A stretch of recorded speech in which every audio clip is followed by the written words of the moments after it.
बिस्मिल्लाहिर्रहमानिर्रहीम। अस्सलाम वालेकुम 10th क्लास। आज हम हफ़ीज़ जालंधरी की हालात ज़िंदगी पढ़ेंगे।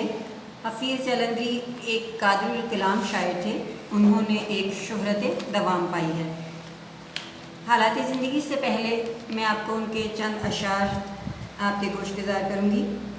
अर्ज़ हुनर भी वजह शिकायत हो गई, छोटा सा मुँह था मुझसे बड़ी बात हो गई। दुश्नाम का जवाब न सूझा वजुज़ सलाम, ज़ाहिर मेरे कलाम की औकात हो गई। देखा जो खा के तीर कमीगाह की तरफ, अपने ही दोस्तों से मुलाकात हो गई। तो आज हम पढ़ते हैं हफ़ीज़ जालंधरी की हालात ज़िंदगी। आप देखें, सबसे पहले हमारे पास तारीख़ पैदाइश है। 1900 में पैदा हुए और उन्होंने 1982 में वफ़ात पाई। आपकी आसानी के लिए मैंने ऊपर डिजिट्स में भी लिख दिया हुआ है। इसके बाद हम देखेंगे मोहम्मद हफ़ीज़ नाम, उनका असल नाम क्या था? मोहम्मद हफ़ीज़। और हफ़ीज़ तखल्लुस इस्तेमाल किया कि शेर व शायरी में, नज़मों में उन्होंने या नात के अंदर जो भी उन्होंने असनाफ़ सुख़न लिखी उसमें उन्होंने अपना तखल्लुस हफ़ीज़ इस्तेमाल किया। जालंधर में पैदा हुए। जालंधर इंडिया का इलाका है, वहाँ पर पैदा हुए। इब्तदाई तालीम वहीं से हासिल की। घरेलू हालात साजगार ना थे, इसलिए तालीम अधूरी रह गई। अक्सर बेशतर जो शोराए कराम हैं, हमें पता चलता है कि उनके हालात साजगार ना थे, यानी कि हालात उनके अच्छे ना थे, इसी वजह से वो तालीम मुकम्मल ना कर सके, अधूरी रह गई, यानी तालीम मुकम्मल ना कर सके। शेर व शायरी का फ़ितरी ज़ौक़ रखते थे, यानी कि कुदरती तौर पर उनमें शेर व शायरी का शौक़ था। चुनाचे बचपन ही से शेर कहने लगी।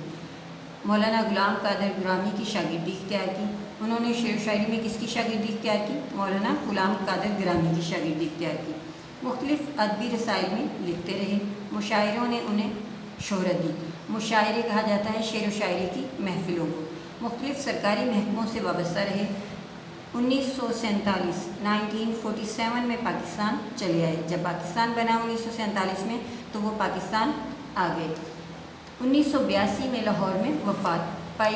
उनके 1982 में लाहौर में फौत हुए। उनका मज़ार इकबाल पार्क में मीनार पाकिस्तान के करीब वाक़ है। आपसे क्वेश्चन हो सकता है कि उनका मज़ार, हफ़ीज़ जालंधरी का मज़ार कहाँ है? इकबाल पार्क में मीनार पाकिस्तान के करीब।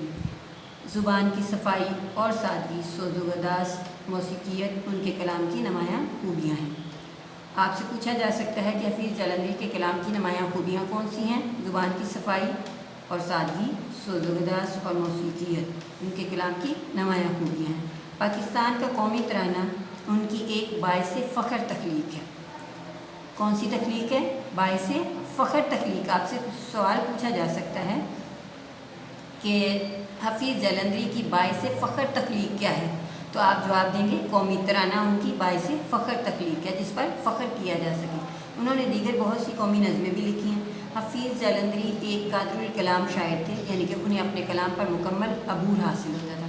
उन्होंने मुख्तलिफ़ असनाफ़ सुख़न, यानी शेर व शायरी की मुख्तलिफ़ अक़साम, मसनवी, गीत, गज़ल और नज़म वगैरह में तबाह आज़माई की।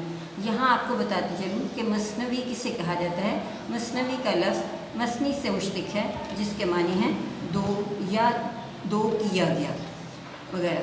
हम शरई इस्तिलाह में मसनवी उस कलाम को कहते हैं जिसके हर शेर के दोनों मिसरे हम काफ़िया होते हैं और हर शेर का काफ़िया बकिया अशार के काफ़िए से मुख्तलिफ होता है। अलबत्ता मसनवी के तमाम अशार एक ही बहर में होते हैं। नेक्स्ट हमारे पास है शाहनामा इस्लाम। उनकी एक काबिल कदर तख्लीक़ है। आपने ऊपर पढ़ा कि काबिल बाइसे फ़ख्र तख्लीक़ कौन सी थी? कौमी तराना। नीचे आप पढ़ रहे हैं कि काबिल कदर, जिसकी कदर की जा सके, काबिल कदर तख्लीक़ कौन सी है? शाहनामा इस्लाम। ये उर्दू की कौमी, मिली और रिज़मिया शायरी में उम्दा इजाफ़ा है। उनकी चंद तसनीफ़ ये हैं: तलख़्वाबा शीरीं, सोज़ो साज़, हफ़ीज़ के गीत, हफ़ीज़ की नज़में और चुंटीनामा वगैरह। जी बेटा, आपको मैंने तमाम अहम पॉइंट्स अंडरलाइन कर दिए हुए हैं, मीनिंग भी बता दिए हैं। आपने अच्छे तरीके से इसे ऑब्जेक्टिव की सूरत में याद करना है